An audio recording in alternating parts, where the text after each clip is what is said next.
नमस्कार, बहुत स्वागत है आप सभी का। शाम के 4 बजने वाले हैं, वक्त है म्हारो राजस्थान का। आप सबके साथ मैं हूं प्रियंका राय। बुलेटिन की शुरुआत करेंगे विधानसभा की कार्यवाही से जुड़ी खबर के साथ। विधानसभा में यूडीएच के अनुदान मांगों पर बहस के दौरान गाली देने के मामले में शांति धारीवाल ने सदन में माफी मांग ली है। माफी के बाद स्पीकर वासुदेव देवनानी ने व्यवस्था देते हुए धारीवाल को 2 दिन सदन की कार्यवाही में हिस्सा नहीं लेने की सजा दी है। स्पीकर ने धारीवाल से कहा, आज और कल आप विधानसभा तो आएंगे, लेकिन आप सदन की कार्यवाही में हिस्सा नहीं लेंगे। उन्होंने कहा, मैं तो चाहता था कि जिस तरह का आचरण था 4 साल तक सदन के सदस्य रहने का हक न मिले, लेकिन आपके दल के सदस्यों के आग्रह और माफी के बाद मैंने फैसला किया है। स्पीकर ने कहा, जिस तरह का आचरण किया गया इससे सदन की गरिमा को भारी ठेस पहुंची। आपको अंदाजा नहीं, जब मीडिया में ये बात गई तो इस सदन की क्या गरिमा रह गई। इसे बर्दाश्त नहीं किया जा सकता। आगे से चेतावनी है कि आप आचरण ठीक रखें। सदन की गरिमा को ठेस पहुंचाने की किसी भी एक्शन को बर्दाश्त नहीं किया जा सकता। क्योंकि मेरे पक्ष के मेरे दल के सदस्य हैं और हमारा पूरा दल भी इस चीज को लेकर आहत है। मैं स्वयं भी खेद प्रकट करता हूं कि इस प्रकार के शब्दों का इस सदन के अंदर कोई जगह नहीं है और नहीं होनी चाहिए। इस चीज का मुझे दुख है कि मैं इस आसन को सर्वोच्च मान के चलता हूं और न तो मेरा कभी ऐसा अभिप्राय था कि मैं इस शासन की कभी अवहेलना करूं, कभी अपमान करूं या किसी प्रकार से इसको नीचे दिखाने की कोशिश करूं। मैंने हमेशा इस आसन को जो है वो हमेशा सर्वोच्च मान करके ही मैं चला हूं। अपमान करने का मेरा कोई इंटेंशन नहीं था। कोई इंटेंशन नहीं था मेरा कि मैं किसी का अपमान करूं। मुझे ऐसा लगा कि संदीप जी जो है उस आसन पे नहीं बैठे हुए, मेरे सामने ही बैठे हुए हैं, इसलिए मेरे मुंह से इस प्रकार की बात निकल गई, गलत निकल गई। मैं खुद मान के चलता हूं कि वो गलती थी मेरी, मैं उसको स्वीकार करता हूं, लेकिन वो बात सिर्फ मजाक में थी क्योंकि इस सदन में मैं भी लगभग 20 साल से ऊपर से ज्यादा आ रहा हूं। मैंने इतने दिनों में इस प्रकार का दृश्य नहीं देखा। जब इस बार मुझे अध्यक्ष का दायित्व दिया तो अध्यक्ष होने के नाते बाकी दायित्वों के साथ एक कार्य मेरे को सदन की मर्यादा भी बनाए रखना है, मेरा दायित्व बनता है। मुझे बहुत पीड़ा है इस सदन में सदन के वरिष्ठ माननीय सदस्य जो 5वीं बार विधायक निर्वाचित हुए हैं और सदन की प्रक्रियाओं परंपराओं का आपको ज्ञान है। हम इस सदन में आप संसदीय मंत्री भी रहे और नगर विकास स्वास्थ्य शासन मंत्री भी रहे। आपका काम सदन को मर्यादित, व्यवस्थित और अनुकरणीय बनाना है ताकि नए सदस्य उनसे प्रेरणा ले सके। ऐसे माननीय सदस्य जब सदन की मान मर्यादा भूलकर अमर्यादित अपशब्दों का इस्तेमाल करता है, यह हम सबके लिए और लोकतंत्र के लिए शर्मनाक भी है, चिंतनीय भी है और बड़ी पीड़ादायक भी है। यह हम सबको सोचना पड़ेगा। यह कहा जाए परेशान होकर के शब्द बोले, परेशान है तो घर पे बैठिए। यहां सदन में परेशान में बोलने की आवश्यकता नहीं, आप आराम से आके बैठिए। यदि कहते हैं कि साहब हमको व्यवहार और स्वास्थ्य ठीक नहीं था, तो आवश्यक नहीं है कि ऐसे शब्द मुंह से निकले। ये आपके सदस्यों ने कहा, मैं तो तभी कह रहा हूं, जो कहा उन शब्दों को दोहरा रहा हूं, मैंने अपनी ओर से कुछ नहीं जोड़ रहा हूं। और ये तो जब सारे सदन की मर्यादाएं जब चैनल पे ये चला, केवल आपकी नहीं, आपकी तो हुई है जितनी हुई होगी, पूरे सदन की और राजस्थान विधानसभा की जो इज्जत का दांव पे लगी है, जो प्रतिष्ठा का हनन हुआ है, उसकी भरपाई शायद माफ करने से या दुख प्रकट करने से या माफी मांगने से खत्म नहीं होता। इसलिए मैं इससे नए विधायक क्या प्रेरणा, अभी जब बात चली 19 साल की तो बड़े जोर से बोलने लगे पीछे से, और मैं कई बार सदन में भी देखता हूं पुराने फिर भी मर्यादाएं रख रहे हैं। नए को मर्यादाओं सीखने की आवश्यकता है।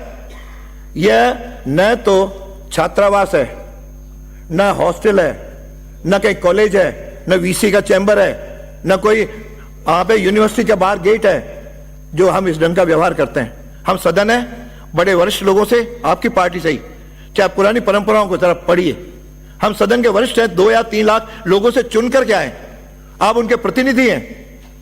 आपको प्रतिनिधि के नाते जो व्यवहार अपने घर में बड़ों के साथ करते हो, वैसे व्यवहार की यहां पे अपेक्षा है। ठीक है, सदन है, पक्ष विपक्ष चलेगा, बहस भी होगी, किसमें नाराजगी भी होगी, लेकिन नाराजगी का यह अर्थ नहीं है कि हम ऐसे शब्दों का उत्तर करें जो हमारी महिलाओं के सामने, बहनों के सामने, माताओं के सामने ऐसा शब्द कर सकें। इसलिए मैं कहना चाहूंगा, हमारे लिए बड़ी शर्म की बात है कि संपूर्ण राजस्थान नहीं, इस पवित्र विधानसभा की कार्रवाई संपूर्ण देश जो देख रहा है, मान मर्यादा वाले प्रदेश की छवि पर बहुत गंभीर विपरीत प्रभाव हुआ। इस पर आप विचार करें। इसलिए आज मेरी ये अंतिम चेतावनी है, इस पर सुन लें, तथा भविष्य में मुझे इस प्रकार के आचरण के लिए कठोरतम कार्रवाई करने के लिए मजबूर होना पड़ेगा यदि इसको अपन ने नहीं रोका तो, चाहे कोई भी हो। फिर ये कहीं भी माफी की बात न तो मेरे कार्यकाल में सुनूंगा और न कहीं उसको मैं करूंगा। बहुत स्पष्ट कह रहा हूं, कोई भी हो। नहीं तो इस घटना के बाद सुन लें, और मैं अध्यक्ष रहते हुए ऐसे असंसदीय आचरण को बर्दाश्त नहीं करूंगा, नहीं करूंगा, नहीं करूंगा। इसलिए आज मेरी ये व्यवस्था है कि आज और ज्यादा मेरी जिस तरह भावनाएं आई उसके आदर करते हुए, बाकी मेरी तो इच्छा थी कम से कम ऐसे आचरण के बाद उसको शायद अगले 4 साल तक भी सदन के सदस्य बने रहने का कोई हक नहीं है। लेकिन माननीय सदस्यों के आग्रह, आपकी पार्टी के इधर भी सबसे बातचीत करते हुए कि इतना ही कहूंगा कि आज और कल आप आएंगे, आपको निलंबित नहीं कर रहे हैं, लेकिन यहां पे कार्रवाई में आप भाग नहीं ले सकेंगे। तो वहीं अवैध खनन पर विधानसभा में हंगामा देखने को मिला। अवैध खनन की रोकथाम पर विधायक अर्जुन जीनगर के सवाल पर मंत्री गजेंद्र सिंह खीवसर ने जवाब में कहा कि इस साल 2234 अवैध माइनिंग के केस पकड़े गए, जिस पर नेता प्रतिपक्ष टीकाराम जूली ने कहा कि 15 जिलों में अवैध खनन के खिलाफ अभियान चलाया गया था। उन्होंने कहा कि अवैध खनन के खिलाफ अभियान बंद क्यों किया गया, इस पर पक्ष और विपक्ष में तीखी नोकझोंक हुई। विपक्ष के सदन में हंगामा करने पर स्पीकर ने सदस्यों को कड़ी फटकार लगाई। अध्यक्ष महोदय, मेरा निवेदन है, क्या सरकार द्वारा अवैध खनन को रोकने के समय समय पर आदेश जारी किए हैं, फिर भी अवैध खनन रोका नहीं जा रहा है? क्या सरकार खनन नीति को संशोधित कर अवैध खनन को रोकने की मंशा रखती है? 15/1/2024 से 31/1/2024 तक पहला अभियान चलाया गया सब माइंस के ऊपर। 2234 टोटल केसेस इलीगल माइनिंग के पाए गए, पकड़े गए। 1.48 लाख टन जो मिनरल्स जो है वो सीज किए गए। पेनल्टी जो रिकवर हुई वो 35.59 करोड़। व्हीकल्स जो सीज हुई जिसके अंदर जेसीबी, एक्सकवेटर्स, पोकलेन, वो 129। अन्य मशीनरी जो थी, डंपर्स, ट्रैक्टर्स 1902। एफआईआर रजिस्टर हुई 564 और 200। और खबरों में आगे बढ़ेंगे। प्रदेश भर में मिलावटखोरी पर एक्शन जारी है। खाद्य सुरक्षा विभाग ने कोटा के रानपुर इंडस्ट्रियल इलाके में फैक्ट्री में 5000 लीटर से ज्यादा मिलावटी तेल सीज किया है। शिव एडिबल तेल फैक्ट्री में छापेमारी के दौरान खाद्य सुरक्षा विभाग की टीम को कई अनियमितताएं मिली। इसके बाद सैंपल जांच के लिए भेजे गए। तेल फैक्ट्री का जायजा लिया संवाददाता ओम प्रकाश ने। कोटा में शुद्ध आहार मिलावट परवार अभियान के तहत खाद्य सुरक्षा विभाग के अतिरिक्त आयुक्त पंकज ओझा के निर्देशन में बड़ी छापामार कार्रवाई की है। कोटा के रानपुर इलाके में एक ऑयल गोदाम पर बड़ी छापामार कार्रवाई कर जो है 5000 से अधिक खाद्य सामग्री यानी कि ऑयल को सीज करने की तैयारी की जा रही है। मौजूद हैं और तमाम तरह की जो कार्रवाई है वो की जा रही है। बताया जा रहा है कि ये अलग अलग लेबल लगाकर इस खाद्य तेल को बेचा जा रहा था और आम उपभोक्ताओं और लोगों के स्वास्थ्य के साथ खिलवाड़ करने की एक बड़ी तैयारी की जा रही थी। अब तमाम तरह की कार्रवाई और प्रथम जांच के बाद में करीब 5000 से अधिक लीटर ऑयल को जब्त करने की कार्रवाई की जा रही है।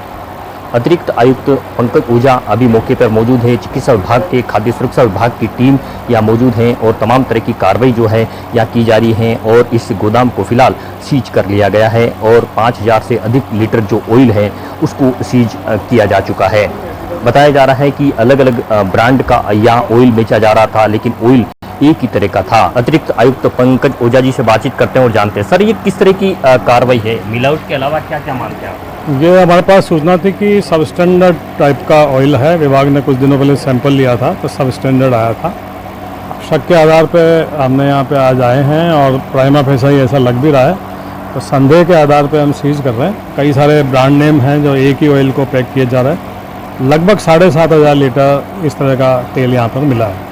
तो अलग अलग ब्रांड के अलावा माना जा रहा है सर इसमें गठिया या मिलावट की आशंका हो सकती है, स्वास्थ्य के साथ खिलवाड़ की तैयारी थी? हाँ, पूरी आशंका है, इसलिए सैंपल ले रहे हैं और लेबोरेटरी में भेज रहे हैं, सीज भी कर रहे हैं ताकि आमजन के स्वास्थ्य के साथ कोई खिलवाड़ ना हो और फिर जो लेबोरेटरी रिपोर्ट आएगी उसके अनुसार आगे की कार्रवाई तय करेंगे। कोटा से न्यूज 18 राजस्थान के लिए ओम प्रकाश मारू। झुंझुनू के नवलगढ़ से अगली खबर है, जहां पर बिजली निगम के कर्मचारियों द्वारा विरोध प्रदर्शन शुरू किया गया। ये विरोध प्रदर्शन टेक्नीशियन अजय सैन को निलंबित किए जाने के विरोध में किया गया। कर्मचारियों ने एक्सीएन को ज्ञापन देकर अजय सैन के निलंबन को रद्द करने की मांग की। बता दें कि कस्बे के मुख्य बाजार में सार्वजनिक पुस्तकालय के पास हुई घातक बिजली दुर्घटना ने सुलेमान नाम के व्यक्ति की मृत्यु के मामले में सहायक अभियंता नवलगढ़ को निलंबित कर दिया गया था। सबसे पहले तो 3-4 दिन पहले जो दुर्घटना घटी थी नवलगढ़ में बिजली के करंट से, जो एक हमारा भाई था सुलेमान जो आज हमारे बीच में नहीं रहा है, उसके लिए मैं सबसे पहले उस परिवार के प्रति संवेदना व्यक्त करता हूं। वो हादसा नहीं होना चाहिए था, लेकिन देखो ये सिस्टम बिजली का ऐसा ही बना हुआ है, कहीं न कहीं पूरा जाल बिछा हुआ है, तो वो कहीं न कहीं हो जाता है। आज इसी बिजली की वजह से आज हमारे कुछ कर्मचारी भी हैं जो हमारे बीच में नहीं है। तो मैं सबसे पहले तो उस भाई के लिए आज हमने सभी कर्मचारियों ने मिलकर यहाँ पे मौन धारण भी किया है और प्रार्थना की है भगवान से कि जो दिवंगत आत्मा है उनको शांति मिले।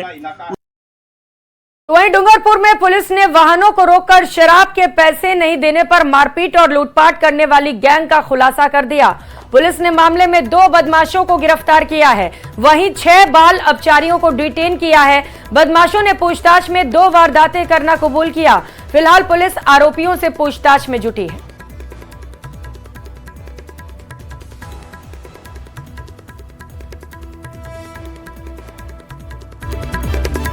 18 तारीख को शाम को 11 बजे के करीब घोड़ाकाट के यहाँ 10 से 12 लोग रोक करके शराब के लिए पैसे मांगे और पैसे नहीं देने पर इन प्रार्थी और उसके साथियों के साथ मारपीट की। मारपीट में 3 लोगों की चोटें आई जिनका हॉस्पिटल में इलाज करवाया गया। इसी मामले में थाने पे प्रकरण दर्ज किया। प्रकरण दर्ज करके 2 अभियुक्त को आकाश खराड़ी और कमलेश रंडा को गिरफ्तार किया है। इसी खबर पर ज्यादा अपडेट के साथ सहयोगी अरबाज हमारे साथ जुड़ चुके हैं। अरबाज, क्या अपडेट वहां से?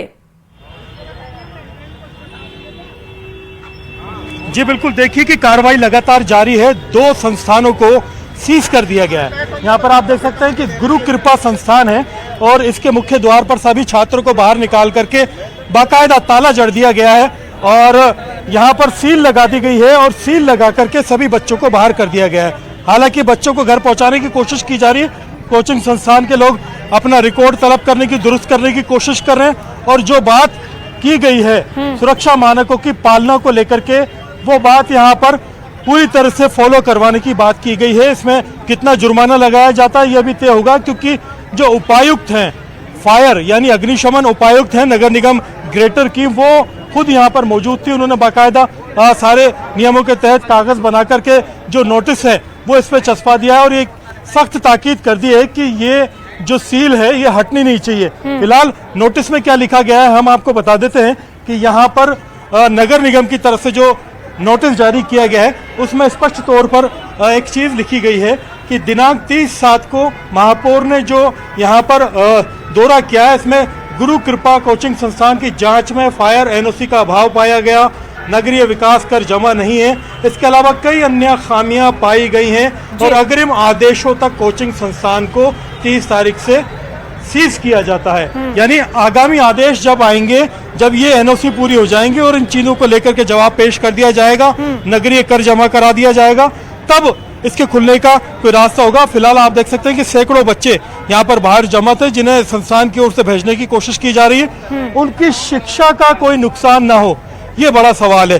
दूसरा आप देख सकते हैं कि कलाम कोचिंग संस्थान के हालात हमने आपको बताए थे। 500 से 700 बच्चे एक एक रूम के अंदर भेड़ बकरी की तरह ठुसे हुए थे और वहां पर अब उसको सीज करने का प्रोसेस जारी है और कलाम कोचिंग संस्थान को सीज करके बाकायदा वहां पर हो सकता है कि बड़ा जुर्माना भी लगाया जाए, क्योंकि यहाँ पर ना कोई पैरामीटर से ना कोई नियमों की पालना थी और जिस तरह की सिचुएशन थी हमने आपको लाइव में दिखाया था कि वहां पर बाकायदा रोकने की कोशिश की गई, राजकार्य में बाधा लगाने की कोशिश की गई।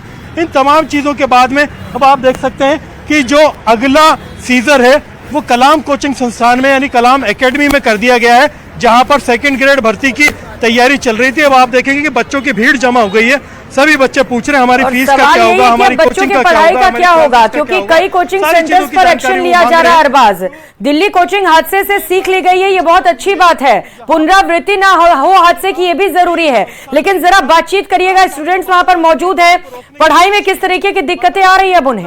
दिया बच्चे यहाँ पर मौजूद हैं, बड़े सवाल हैं इनके जहन में कि पढ़ाई का क्या होगा। हब खोला जाए, क्या होना चाहिए? हमारा कोचिंग हब खोला जाए, इनको बंद कर रहे हो तो। कोचिंग हमारी आपकी कितने घंटे क्लास चलती थी? हमारी 3 घंटे क्लास चलती थी, अब क्लासें बंद नहीं होनी चाहिए, इसी वजह से बहुत शिक्षा का नुकसान नहीं हो नुकसान। हमारा यही कहना है कि राजनीति के चक्कर में बच्चों का भविष्य बर्बाद नहीं होना चाहिए। अगर आप सवाल कर रहे हो दम गुस्सा था आपका? सवाल करें। गुस्सा बिल्कुल है, क्योंकि यहाँ पे कोचिंगों में कोई वो नहीं थी, कोई सुरक्षा का इंतजाम नहीं थे, इस चक्कर में कोचिंग सीज की गई है। अरबाज, ये किस कोचिंग के स्टूडेंट्स है? कलाम कोचिंग के हैं क्या उसे भी बंद कर दिया गया, सीज किया गया है? मानकों की पालना। जी बिल्कुल, ये कलाम कोचिंग के क्या सेकंड ग्रेड की पढ़ाई कर रहे हो? फर्स्ट ग्रेड सेकंड ग्रेड की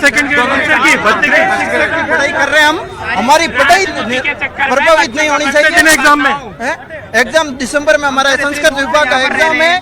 बताओ, जयपुर में बेरोजगार है, कुछ नहीं है, फिर भी बताओ क्या करें, अब यहाँ से वापस कहाँ हो जाए? एक क्लास में 1,000 बच्चे पढ़ रहे हैं, वहाँ पे अगर आग लग जाए, वहाँ पे अगर पानी बढ़ जाए तो कौन सा एग्जिट गेट के पास ही बता दो। एक ही गेट, एक गेट से कितने बच्चे निकल पाएंगे? हाँ, सीढ़ियाँ भी ऐसी है, बहुत ऊपर बताओ कैसे उतरेंगे? कुछ जो जयपुर में यहाँ पर प्रताप नगर में जो 2,000 रुपए करोड़ रुपए खर्च करके कोचिंग यहाँ पढ़ा है, उसका क्या मतलब है? गोपालपुरा से लेकर गुजर तक 2,000 कोचिंग है यहाँ पे, बच्चे कहाँ तक पैदल जाएंगे? फिर जब वो 2,000 करोड़ खर्च करने का क्या मतलब था वहाँ पे? ये देखिए, ये गुरु कृपा के बच्चे हैं। ये आप क्या पढ़ रहे थे? हम तो हमारे क्लास में पढ़ रहे थे सर। सीज हो गया अब आपका संस्थान? कितने दिन की छुट्टी हुई पता चला? अभी पता नहीं है, कुछ भी अभी पता नहीं है। तो आप ये देखिए कि यहाँ पर बहुत सारे लोग हैं, ये जो सेकंड ग्रेड की फर्स्ट ग्रेड की पढ़ाई कर रहे हैं, कह रहे हैं कि हम बेरोजगार हैं। पढ़ाई भैया आप कौन है? सर क्या पढ़ते हैं, हमारी क्लासें चाहिए। आप नाराज क्यों रहे? नाराज तो होना पड़ेगा, हमारी क्लासें रुको, पैसे लगे, कलाम की कोचिंग के भी जो पैसे लगे वो आप बताओ।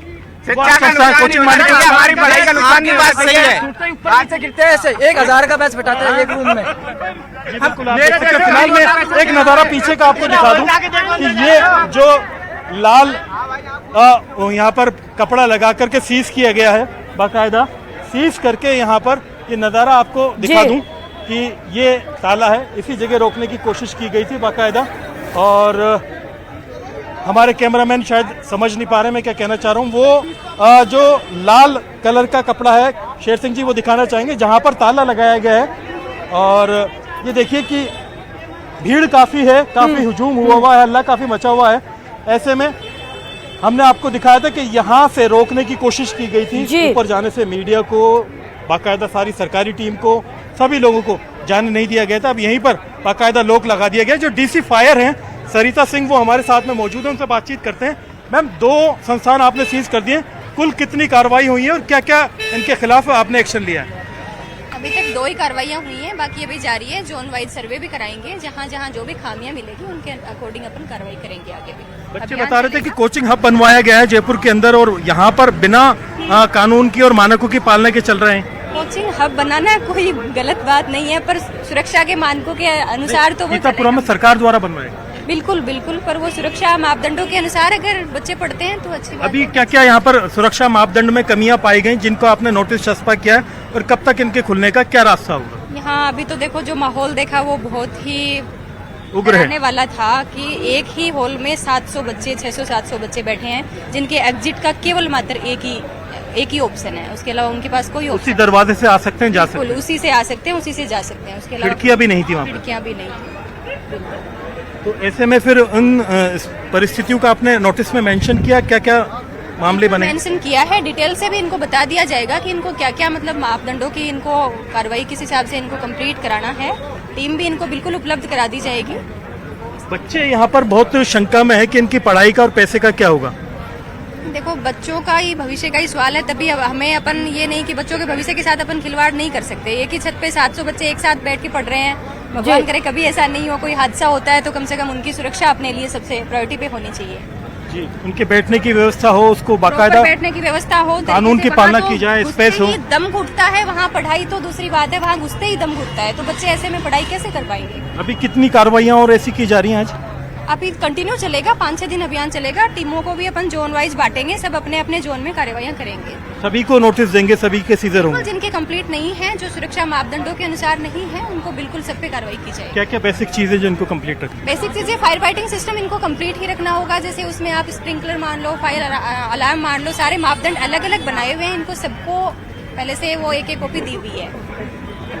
ये फायर फाइटिंग का हो गया। एग्जिट के लिए और एंट्रेंस के लिए प्रॉपर रूट होना चाहिए। जो भी बिल्डिंग की जो हाइट है, जो उसका ग्रॉस बिल्डअप एरिया है, उसके अकॉर्डिंग सभी का अलग अलग है। जो बिल्डिंग बायलॉज हैं वो फॉलो होने चाहिए पूरी तरह। बिल्कुल।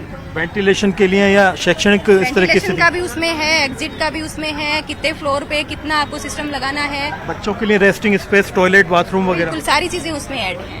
पानी वगैरह भी है, उसके अनुरूप इनको करना होगा।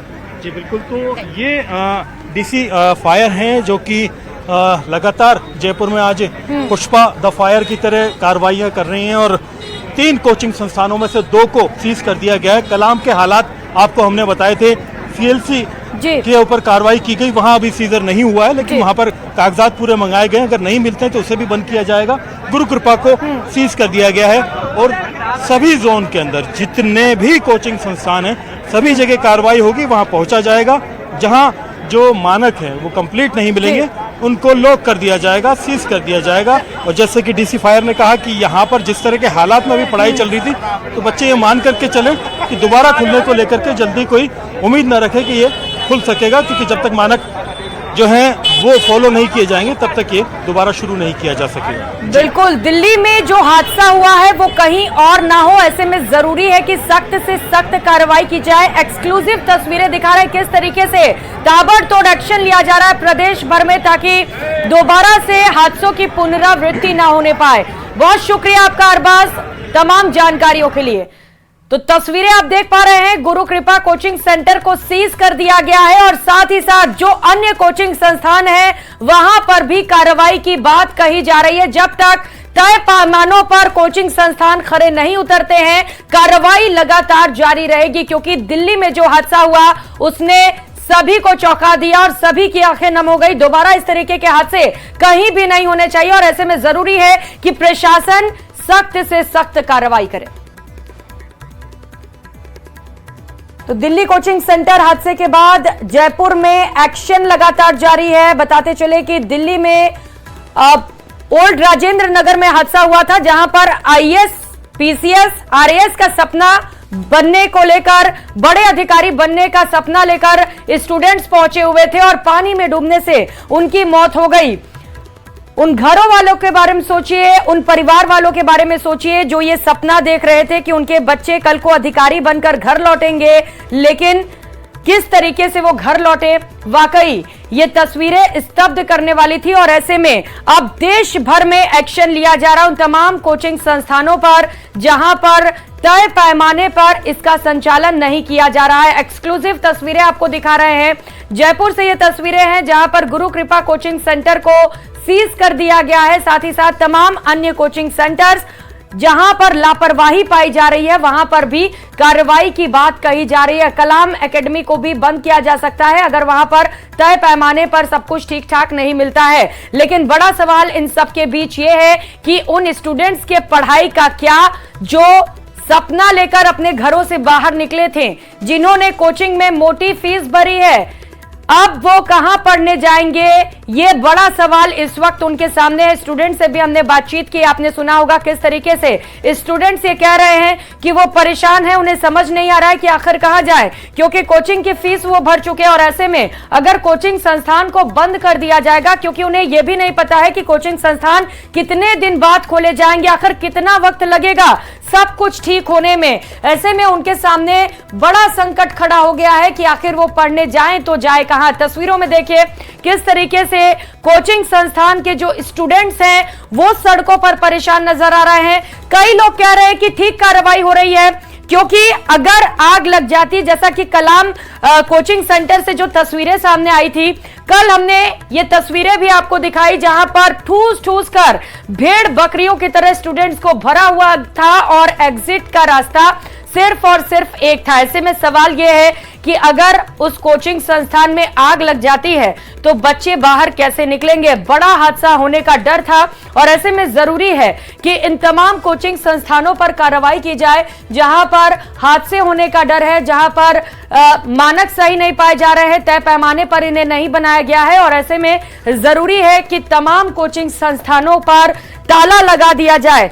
हालांकि बच्चों का भविष्य भी अंधर में लटका हुआ है। इस कार्रवाई के बाद जो कोचिंग में स्टूडेंट्स पढ़ने जा रहे थे वो बेहद परेशान नजर आ रहे हैं, सड़कों पर खड़े हैं, पूछ रहे हैं ये सवाल प्रशासन से कि आखिर हम जाएं तो जाए कहां, क्योंकि फीस तो हमने यहां पर भरी है। अब ऐसे में देखना है कि आगे क्या कार्रवाई प्रशासन की ओर से की जाती है, कब तक इन कोचिंग संस्थानों को दोबारा से खोला जाता है। तो गुरु कृपा कोचिंग सेंटर से भी तस्वीर आपको दिखा रहे हैं जहां पर ताला लगा दिया गया है, सीज किया गया है और साफ तौर पर कहा गया है कि जब तक तय पैमानों के अनुसार काम नहीं कर लिया जाता है, सभी तैयारियां नहीं कर ली जाती हैं, तब तक ये कोचिंग संस्थान नहीं खोले जाएंगे। तो तस्वीरें एक्सक्लूसिव दो अलग अलग आपके टीवी स्क्रीन पर सीज की कार्रवाई की जा रही है, क्योंकि ये वो कोचिंग संस्थान है जो स्टूडेंट्स के जान के साथ खिलवाड़ कर रहे थे। कोई तय पैमाने पर यहां पर काम नहीं चल रहा था। हजारों की संख्या में बच्चे यहां पर पढ़ने जाते हैं अपना भविष्य संवारने, लेकिन अगर इस बीच हादसा होता है, उनकी जान जाती है, तो आखिर जिम्मेदार कौन। तो जयपुर में कोचिंग सेंटर पर बड़ा एक्शन लिया गया। इस वक्त ये बड़ी खबर आपको बता रहे हैं, गुरु कृपा कोचिंग सेंटर को सीज कर दिया गया है। दिल्ली कोचिंग सेंटर हादसे के बाद जयपुर में ताबड़तोड़ कार्रवाइयां की जा रही है, प्रशासन एक्शन मोड में है। गुरु कृपा कोचिंग सेंटर को सीज करते हुए साफ तौर पर चेतावनी उन तमाम कोचिंग सेंटर्स को जो तय पैमाने पर संचालन नहीं कर रहे हैं, जो स्टूडेंट्स के जिंदगी के साथ खिलवाड़ कर रहे हैं, उन तमाम कोचिंग संस्थानों को बंद कर दिया जाएगा, सीज कर दिया जाएगा अगर वो ठीक तरीके से संचालन नहीं कर पाते हैं। तो अचानक से निरीक्षण करने के बाद यह फैसला लिया गया है प्रशासन की ओर से। दिल्ली में जो हादसा हुआ उसकी पुनरावृत्ति ना हो, इसे लेकर कमेटी भी गठित की गई है और अलग अलग जगहों पर कोचिंग संस्थानों पर प्रशासन की टीम पहुंच रही है और वहां पर निरीक्षण कर रही है किस तरीके से वहां पर कमियां हैं उन्हें भी देखा जा रहा है, उन्हें दुरुस्त करने के लिए भी कहा जा रहा है और जहां पर ज्यादा कमियां पाई जा रही हैं उन कोचिंग संस्थानों को बंद किया जा रहा है, सीज किया जा रहा है। तो दिल्ली के राजेंद्र नगर स्थित एक आईएएस कोचिंग सेंटर के बेसमेंट में बरसात के बाद पानी भरने से घटना के बाद जयपुर नगर निगम ग्रेटर भी एक्शन मोड में है। नगर निगम ग्रेटर की मेयर सौम्या गुर्जर अधिकारियों के साथ गोपालपुरा बाईपास पर संचालित विभिन्न कोचिंग सेंटर्स का अचानक निरीक्षण करने पहुंची, जहां उन्होंने कोचिंग सेंटर्स में लगे fire fighting system, fire NOC के डॉक्यूमेंट्स के साथ बेसमेंट के एग्जिट एंट्री गेट की स्थिति भी देखी। यहाँ उन्होंने कुछ कोचिंग संचालक को बेसमेंट में क्लास संचालित करते देखा। उनको नोटिस जारी कर व्यवस्थाएं सुधारने के निर्देश जारी किए गए।